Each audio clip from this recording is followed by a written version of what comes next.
There was a great study done recently of divergent thinking. Published a couple of years ago. Divergent thinking isn't the same thing as creativity. I define creativity as the process of having original ideas that have value. Divergent thinking isn't a synonym, but it's an essential capacity for creativity. It's the ability to see lots of possible answers to a question, lots of possible ways of interpreting a question, to think what Edward de Bono would probably call laterally, to think not just in linear or convergent ways, to see multiple answers, not one. So, there are tests for this. One kind of cod example would be, people might be asked to say, how many uses can you think of for a paperclip? One of those routine questions. Most people might come up with 10 or 15. People who are good at this might come up with 200. And they do that by saying, well, could the paperclip be 200 foot tall and be made out of foam rubber?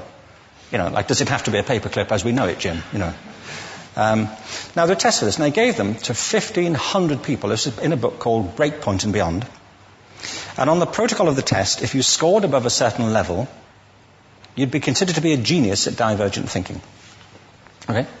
So my question to you is, what percentage of the people tested, of the 1,500, scored at genius level for divergent thinking? Now, you need to know one more thing about them. These were kindergarten children. So what do you think? What percentage at genius level? 80.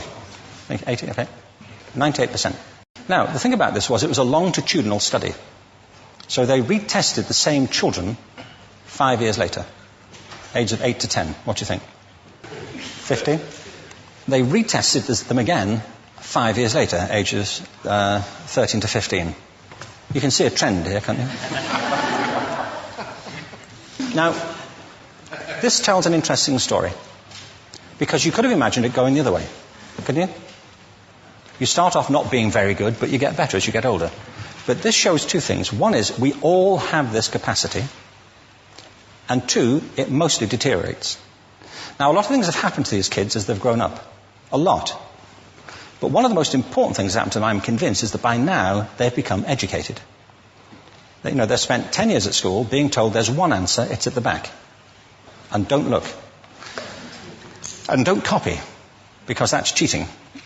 Outside schools, that's called collaboration, but inside schools. Now, this isn't because teachers want it this way, it's just because it happens that way. It's because it's in the gene pool of education. We have to think differently about human capacity. We have to get over this old conception of academic, non-academic, abstract, theoretical, vocational, and see it for what it is, a myth. Secondly, we have to recognize that most great learning happens in groups, that collaboration is the stuff of growth. If we atomize people and separate them and judge them separately, we form a kind of disjunction between them and their natural learning environment. And thirdly, it's crucially about the culture of our institutions, the habits of the institution and the habitats that they occupy.